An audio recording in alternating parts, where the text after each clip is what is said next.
नमस्कार। एक blockbuster film, क्या वो सिर्फ मनोरंजन होती है या फिर एक बहुत ताकतवर राजनीतिक हथियार भी हो सकती है? आज हम एक ऐसी ही मशहूर फिल्म की पड़ताल कर रहे हैं। एक सोर्स का दावा है कि ये फिल्म आर्ट के पर्दे के पीछे दरअसल एक प्रोपेगेंडा है। तो चलिए इस दावे की परतें खोलते हैं और देखते हैं कि इसमें कितना दम है।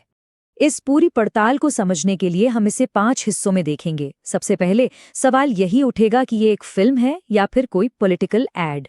फिर बात करेंगे उन प्रोपोगेंडा टेक्निक्स की जिनके इस्तेमाल का इल्जाम है। इसके बाद देखेंगे कि कैसे हाल के इतिहास को ही बदलकर पेश करने का दावा किया जा रहा है। और ये भी देखेंगे कि कौन सी जरूरी बातें कहानी से जानबूझकर हटा दी गईं। और आखिर में गैसलाइटिंग जैसे गंभीर आरोप की भी जांच करेंगे और समझेंगे कि इसका दिमागी असर क्या हो सकता है। तो सोर्स की शुरुआती एक बहुत चौंकाने वाले दावे से होती है। वो ये कि ये फिल्म सिर्फ एंटरटेनमेंट नहीं बल्कि एक बहुत सोची समझी पॉलिटिकल एडवर्टाइजमेंट है। और यही दावा समझिए पूरी बहस की नींव रखता है। मतलब अब फिल्म को कहानी या एक्टिंग के नजरिए से नहीं देखा जाएगा, बल्कि इस नजरिए से देखा जाएगा कि लोगों को कुछ यकीन दिलाने के लिए एक एड की तरह कौन कौन से तरीके अपना रही है। और अपने इस दावे को मजबूत करने के लिए ये आलोचना खुद नेताओं के बयानों का हवाला देती है। तो सवाल ये है कि ये सब किया कैसे जाता है। सोर्स के मुताबिक इसकी शुरुआत एक चीज से होती है जिसे वो लीगल चीट कोड कहता है। अरे ये वही छोटा सा डिस्क्लेमर है, इंस्पायर्ड बाय रियल इवेंट्स या वास्तविक घटनाओं से प्रेरित। सोर्स का मानना है कि बस इसी एक लाइन से फैक्ट और फिक्शन यानी सच्चाई और कहानी को मिलाने की पूरी आजादी मिल जाती है। अच्छा, तो इस लीगल चीट कोड की आड़ में फिल्म के अंदर कौन सी खास एडवर्टाइजिंग और प्रोपेगेंडा टेक्निक्स का इस्तेमाल हुआ है? चलिए सोर्स के दावों को जरा और करीब से देखते हैं। तो जब पहली टेक्निक सामने आती है वो है इमोशनल प्राइमिंग। सोर्स इसे समझाने के लिए एक बावर्ची का उदाहरण देता है। सोचिए जैसे कोई आपको कुछ मीठा खिलाने से पहले एक तीखी मिर्च खिला दे। क्यों? ताकि बाद में वो मीठा और भी ज्यादा अच्छा लगे। इसको समझाने के लिए सोर्स फिल्म के एक शुरुआती काफी ग्राफिक सीन का जिक्र करता है जो कहानी में कहीं फिट नहीं बैठता। तर्क ये है कि उस सीन का मकसद कहानी को आगे बढ़ाना था ही नहीं। उसका असली मकसद था देखने वालों के मन में एक खास तरह का गुस्सा या बेचैनी पैदा करना, ताकि उनका दिमाग आगे आने वाले मैसेज के लिए तैयार हो जाए।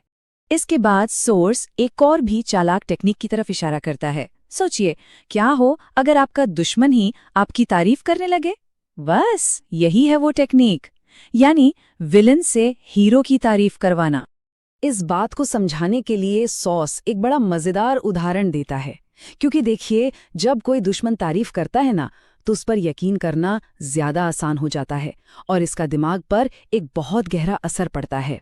अब हम इस पूरी आलोचना के सबसे अहम हिस्से पर आते हैं, यानी हाल की ऐतिहासिक घटनाओं को कथित तौर पर तोड़ मरोड़ कर पेश करना। जैसे फिल्म में विदेशी दखलंदाजी की जो कहानी बताई गई है, सोर्स उसकी सीधी तुलना उस वक्त की पब्लिक रिपोर्ट्स और डिप्लोमैटिक एक्शन से करता है। अब आते हैं नोटबंदी के उस बड़े मुद्दे पर। फिल्म ये दावा करती है कि ये कदम उठाना बहुत जरूरी था। क्यों? क्योंकि भारत में 60,000 करोड़ रुपए के नकली नोट भेजे जा रहे थे। सोचिए कितना बड़ा नंबर है ये। लेकिन फिर यह आलोचना रिजर्व बैंक ऑफ इंडिया यानी आरबीआई के ऑफिशियल डेटा को सामने रखती है, और वो डेटा एक बिल्कुल ही अलग कहानी कहता है। उसके हिसाब से नोटबंदी के बाद सिर्फ 43 करोड़ रुपए के नकली नोट ही पकड़े गए थे। सोर्स एक और जरूरी आंकड़ा सामने रखता है कि लगभग 99.3% पैसा बैंकिंग सिस्टम में वापस आ गया था। अब ये बात काले धन को खत्म करने वाली फिल्म की कहानी पर एक बहुत बड़ा सवाल खड़ा कर देती है ना?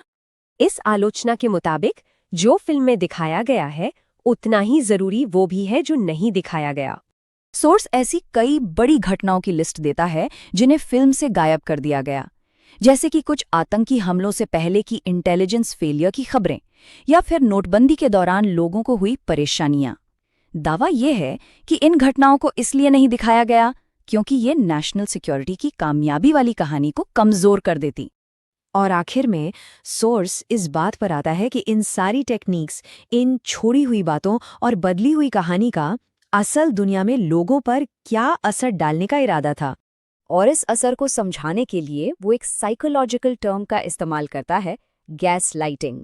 यहाँ पर असली तर्क ये है कि फिल्म देखने वालों को ये यकीन दिलाने की कोशिश कर रही है कि जो कुछ उन्होंने अपनी आंखों से देखा या महसूस किया, जैसे नोटबंदी के टाइम पर एटीएम की लंबी लाइनें, वो सब असली कहानी थी ही नहीं।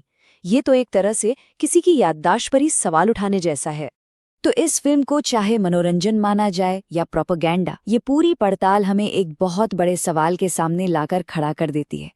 सवाल ये कि क्या पावरफुल मीडिया हमारी कलेक्टिव मेमोरी यानी हमारी सामूहिक यादों को बदल सकता है, यहाँ तक कि उन घटनाओं की यादों को भी जिन्हें हम सब ने खुद अपनी आंखों से देखा और जिया है। ये एक ऐसा सवाल है जो आज के इस दौर में हम सब के लिए बहुत मायने रखता है।